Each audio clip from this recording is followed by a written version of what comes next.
The last thing you want to do before you get on the mill, once you know everything's correct, I'm going to go to Actions.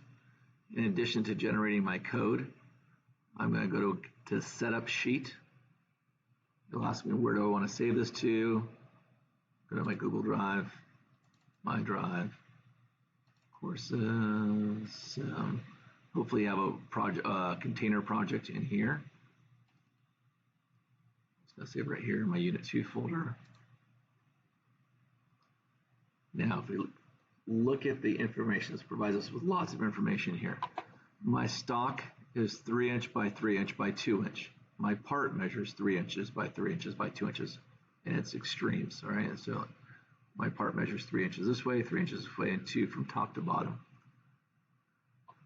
My stock, the lower corner of my stock is X is 0, Y is 0, Z is -2. My upper corner of my stock is X is 3, Y is 3, Z is 0. That's that work coordinate system. I work right there. This talks about my tool, or my the overall. I have 3 operations. I'm using 2 tools, Tool 1 and Tool 2. My maximum Z value is 1.5 inches. That's above the part. My minimum Z value is 1 inch negative. That's as far down as I'm going to go. If yours says anything other than these values right here, especially with your Z value, that says you're going down more than 1 inch, there is a problem. My maximum feed rate is 50 inches a minute. My maximum spindle speed is 4,000. It's going to take 13 minutes and 11 seconds to complete this 3 operation procedure to cut that side of the container. Tool number 1, it's a flat end mill 1/4 inch. So this kind of gives a description of the tool. The maximum I'm going to go down, this is really important. If this says more than 1 inch, we have a problem. All right.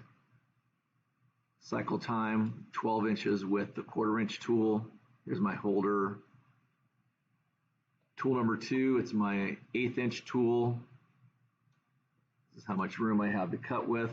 2 flutes. These are all descriptions of the tools. This middle column shows you how you're going to use it. So your maximum Z, that's the maximum you're going to go down on Z, is 1/8 of an inch. This is your travel, your feed rate, your spindle speed. So we're going to use this one for 10 seconds. So now we go into the actual operations. So operation 1 of 3, it's a 2D adaptive clearing. We're using our work coordinate system. Stock to leave 0, our maximum step down. This is very important. This should be the radius of the tool. So if it's a 1/4 inch tool, this should be the radius, the maximum step down. How far down do we want to go every single time? We're going to say 1/8 of an inch. Maximum load, that's how far we're stepping into it. 1/8 of an inch, again, it's going to be the radius of the tool. Your maximum Z is 0.6 above, your minimum Z 1 inch below the top of the part. Remember, we're not going all in one time. We're going to have a maximum step down of 1/8 of an inch every single time. 4,000 RPMs, our feed rate is 50. We're going to travel 441 inches as we cycle around. Coolant is off, 8 minutes, 53 seconds. Again, here's our tool description. Our second operation is a 2D contour.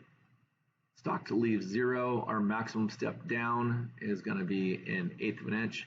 Maximum step over is 119.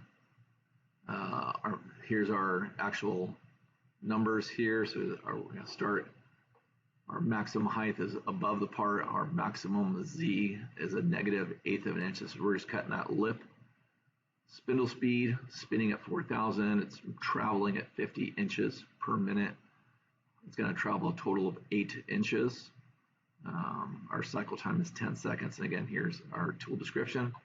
Here's our 2D pocket. Our maximum step down, maximum step over. Our min and max for Z. So I'm going to make sure that it doesn't say more than -1. Again, all our kind of our stats on that.